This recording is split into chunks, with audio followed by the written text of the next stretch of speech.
Good morning, everybody. This is Lainey from Camp Joy Farms. It is Tuesday, March 1st. I knew it. I knew spring was around the corner. I've just been sweating it, and I just wake up today and I'm realizing, today is March. It's unbelievable, but it's here. And I've made some changes. I'm always making changes. I call it tweaking, and it's just a part of it. I made a decision over the last couple of days to not finish out my carrot row. Might not make a whole lot of sense, and maybe it even doesn't to me sometimes, but what I did was, a couple of days ago, was kind of the perfect time to get out there and go ahead and plant a few. We had just had a cold front move in Thursday evening, and it was pretty yuck Friday, I believe. But Saturday, I think it was Saturday, I got out there, and I went ahead and planted 10 more feet. I had, for that spot where I planted from 0 to 10 feet on, I'll show you. I'll tell you what, I'll just show you my computer. It'll make more sense if I do that. Hold on just a second. Okay, this is my lower garden that I've showed you before on here. And it's rows 1, 2, 3, 4, and 5. I'm gonna scoot in a little closer here. On row 2, this is row 2, and the whole row, I've explained that these little hash marks are 10 feet. So this whole row that ends at my corn patch is exactly 70 foot long. Now, I had come in the beginning and planted my first sowing of Rocquencourt carrots, and I was going to sow my second sowing of Rocquencourt carrots right here. That would have gave me 20 feet altogether of Rocquencourt carrots. I've already got in the ground 10 feet of envy carrots, and I was going to put 10 more feet right here of envy carrots. So I would have had 40 feet long that way. And then down here where you're seeing it says beans now, I was going to have some Danvers half longs, and I think maybe 20 foot of Chantenay carrots. Just trying different varieties. None of these I've really planted before. So I've had good recommendations on like the Corota. The Envy is supposed to be a really good carrot. So I wasn't worried about planting them, but it was new to me. But I'm kind of feeling like Danny at Deep South Homestead is feeling. He did a video this morning, and it was so funny because he echoed exactly the way I'm feeling. It feels like spring is kind of accelerating. Last year we had a cold spring. This year it seems like we're having, it's still a cool spring, but that warm weather is around the corner. Like it's not gonna drag on cool forever and ever like it did last year. So I made a decision. I went out there Saturday and I planted 10 feet of Danvers half long. I just kind of got on the internet and did a little more research about the varieties that I was planning on planting. And I wanted to give this one a try because it says it does good in bad soil. And I have some rocky clay soil here. And it said that these Danvers half longs will not mind that kind of soil.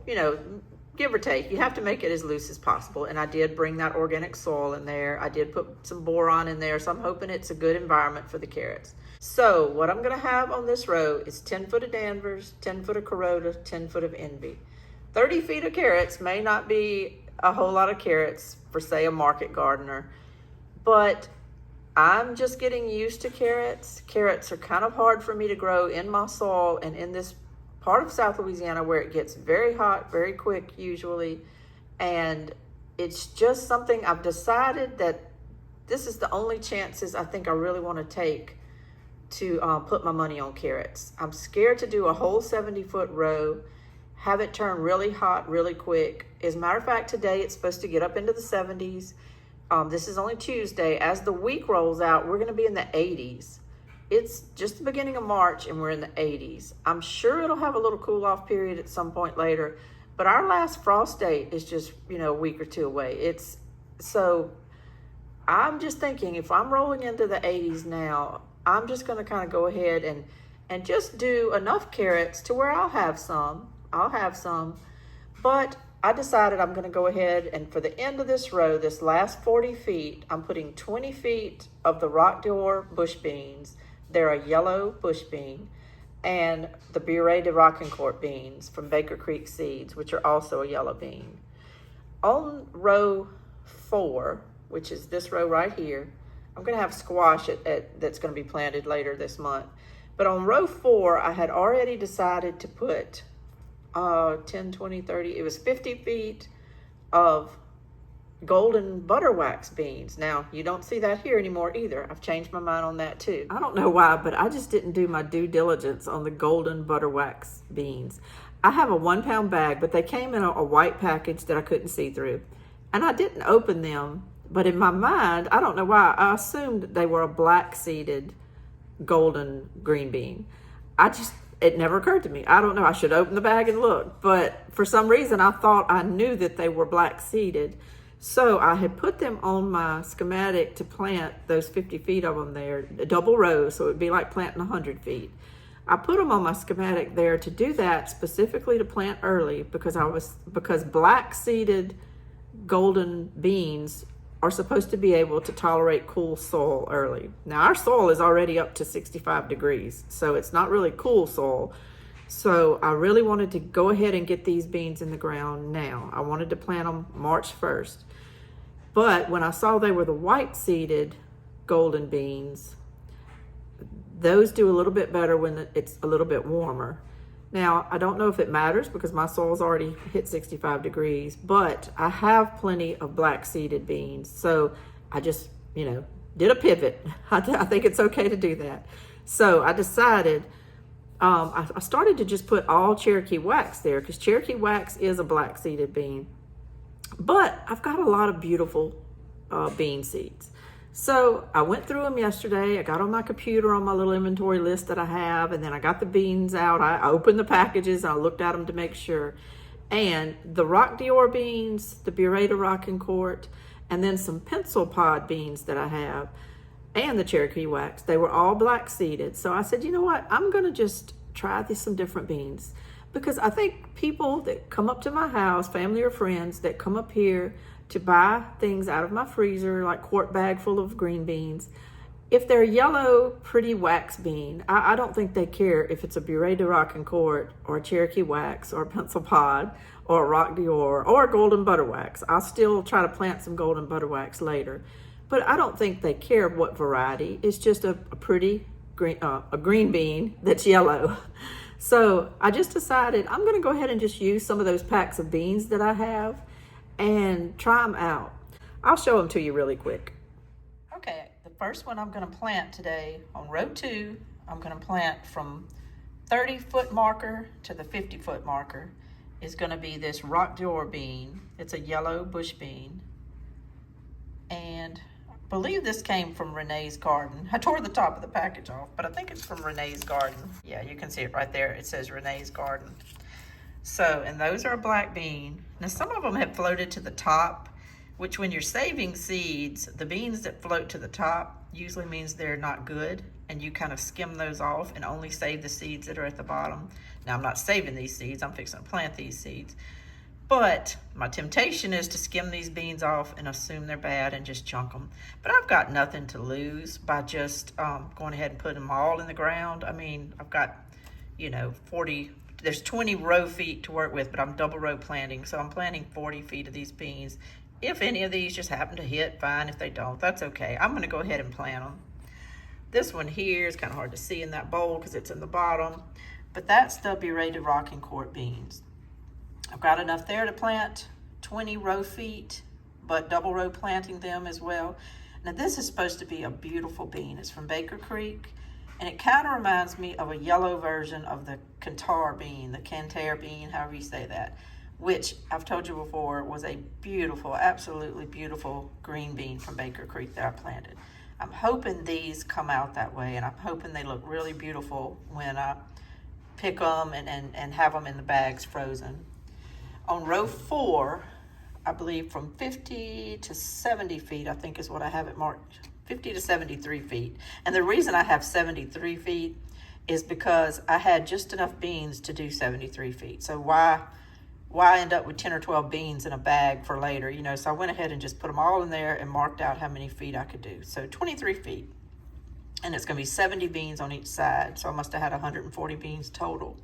But these are from Pine Tree Garden Seeds. Long yellow bean, they're called pencil pod, but they have the black seeds. They look really pretty. And what I'm fixing to do is I'm fixing to drain each of these. I'll come in the house as I'm fixing to plant them. I usually just do one thing at a time. I don't try to bring a lot of stuff out there to deal with. And I'll come back up to the house, get me a sip of water in between plantings. But I'll drain like the Roc D Or in just a moment. I'm gonna cut this bag open of my inoculant. This is a new kind from Johnny's that I haven't used before, but it's supposed to be really good for beans. So I'll just cut the edge of the package off like that, and you just kind of take it and just do, you know, just a little bit in there, just a little teaspoon or full or so. I'll put the lid back on it after I drain it, put that inoculant in there, and then I'll just shake it. They'll be wet from being soaked, and when you put that inoculant in there and you put your lid back on and you shake it, it spreads out inoculant all over those beans. And the inoculant just works to protect your beans from soil-borne diseases. So it really helps a lot. Sometimes I forget to do it. Sometimes I forget to soak them. I just go throw them in the ground, and they grow, they come up. But I tell you, the production is a whole lot better when you do soak them and when you inoculate them. Matter of fact, the Baker Creek package specifically said to soak the beans overnight. So that's what I'm gonna do. Going back up to my little computer thing, on row 5, this is the only row. I have them all rowed up now. I have them all rowed up. I just haven't finished the drip tape on this one row. I thought I was gonna get it done the other day and I didn't.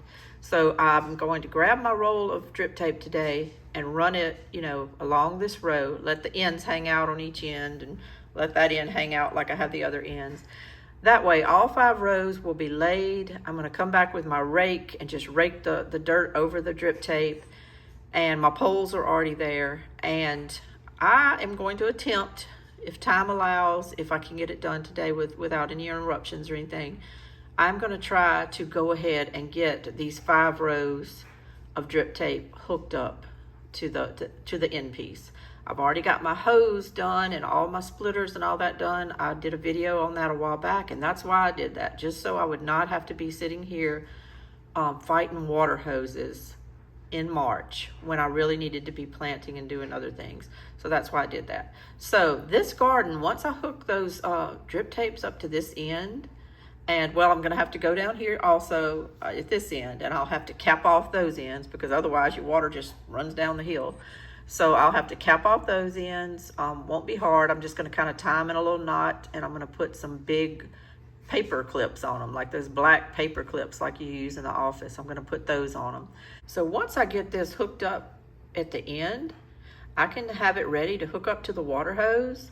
And when I'm ready, I can start running water through those drip tapes. I'm not quite ready yet. The carrots are still just barely, these 2 are barely coming up, but they're doing great. The germination was great for the Carota and Envy. It was great. I'm pleased with it. They're small still, but they're alive and they're green and they're well, and I know they're gonna grow and thrive. I'm hoping the Danvers will come up. I don't want to flood any of this out right off the bat. Even the beans, I'm going to put them in. But for a little while, they're just going to be seeds in the ground, and I don't want to flood them out or anything. So I'm not in a hurry, but I'm just trying to get all my drip tape done to where I can kind of look at this garden and go, you're done. You know, I've done all I can do with you except for just keeping weeds at bay and planting seeds, and let me move on to my other gardens. So because I have 2 more gardens, Richard's garden and my lower garden, that I really have to pay attention to. So that's what I'm gonna get done today. I'll film what I can, but we're gonna rock and roll today with some beans. Okay, I take the end of my little rake, my good old handy yard rake I have, and I usually just go along there and put the holes that I need. I do endeavor to put the right amount of holes between, like, say, this post and that post. It's supposed to be 30 holes on each side, 60 total bushes in that 10 feet. And then I did the same thing for the next 10 feet. So, fixing to put my seeds in the ground, and then I'll come back over with a little rake and cover these up, and that'll be done. I'll have the Roc D Or in. I wanted to show you this. Not a new thing, but new to me. My son-in-law gave me this the other day because they're moving to Texas, and he was just getting rid of some of his yard things. They don't have a very big yard, and the homeowners association is going to maintain a lot of the landscaping. So anyway, he gave me this long yard rake, but it's got tines on both sides, little short tines and then longer tines, and I'm sure they're available all over the place in stores, but I had just not seen it. And it helped me so much just now when I was raking my I actually put it on that side, on the back side, the little short tines, and I was just able to rake my dirt up straight into the holes and fill and smooth out the holes so easily on these Roc D Or beans, and I love it. I went ahead and put the holes in towards the end down there for my Beurre de Rocquencourt beans, and I'm fixing to put them in the ground. Nothing exciting to see, just putting a seed in the ground. So I'll catch back up with you in a moment. I've got about a half a bucket of some fertilizer, so I think I'm going to put that on row 5, the one that I put the drip tape on just a few minutes ago, and I got it done, thank goodness. I laid the drip tape down, but I think I'm going to put some of this fertilizer all along in that row. Then I'm going to run my sprinklers just to water in my beans really good, and it'll hit on these rows too, and kind of go ahead and be hitting some of that fertilizer with water. And then I'm going to come back later and take my rake and kind of row that row up and make it look nice and neat, but I kind of want to have that fertilizer down in it first. And before I run my sprinklers, I'm going to go ahead and just plant some of the flowers that I have. I have a few cosmos seeds. Never planted those before, but they're supposed to be pretty easy, and they're supposed to reseed and kind of come back pretty easy on their own. These are some giant pink zinnias. It was a free pack that I got from Sand Hill Preservation when I made an order, so I'm going to throw a few of those. Where I'm going to put them is kind of around the post that I drove in the ground, and just in some little spots that I think, you know, might not get in the way of other plants, but they're so good for pollinators, for the bees and everything. So I love to have zinnias and other flowers in my garden. I have some Mission Giant Marigold, just burpee seeds that I have. I also have some giant marigolds. This packet has been used before. They did really good though. They're from Johnny's Selected Seeds, and they're a giant yellow marigold. They came up really well when I used those. I have a zinnia mix from Johnny's as well. This packet has been used as well, and they did really good. And then I have some Italian basil. I just got it at one of the feed and seed stores. But my little show-going turnips have really not done anything. They're barely coming up. Not really counting on turnips. I kind of just wanted them for weed control, so I'm not worried about it. But I'm gonna go ahead and just throw some of this Italian basil in there. And it's gonna be on the same row as my tomatoes, just here and there along the edge of the row. So I think it'll do fine. It'll grow great all summer with the tomatoes. And this is my list for today that I made. Plant Roc D Or and Beurre de Rocquencourt on row 2. Did it. I'm fixing to water them in right now. Lay drip tape on row 5. Just did it. Cap off the ends and connect the other ends for flow. Haven't done that yet. Row 5, rake dirt over the tape. Like I said, I did it partially. I'm going to put this fertilizer and then I'll finish that off.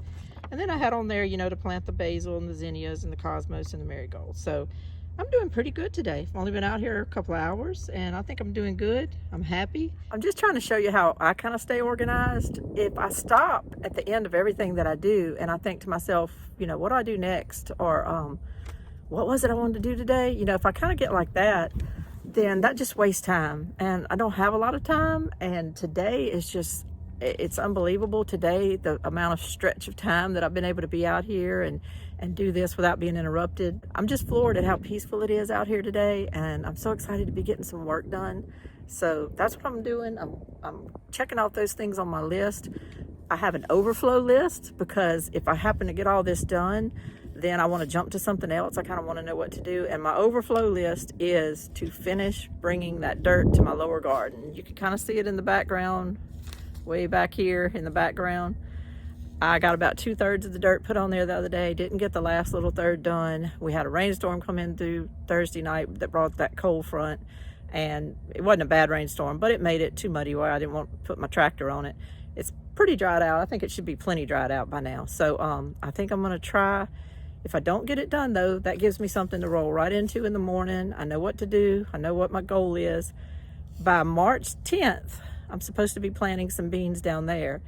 And I may sit down and reassess. I'm going to look at the outgoing 7-day forecast, just kind of reassess, and I may bump up some of my other dates as well. Can't bump up my plants that I have started inside. You know, they're pretty much going to take their regular course to get ready, but I could bump up some of the other things that I was going to plant. So I'm going to reassess that tonight. So it's on, and I've got to think about these things. You got to think about them so you can get them accomplished.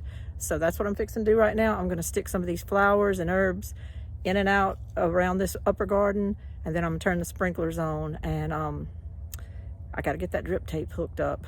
And then, you know, I might not do the drip tape hookup until later. I need to get these beans watered in right now. And then if I plant these flower seeds, I kind of want to get some water on them right now. I don't want to be playing with drip tape all afternoon. So anyway, that's my plan. That's what I'm going to do. And hopefully I can get it done. It's a beautiful day.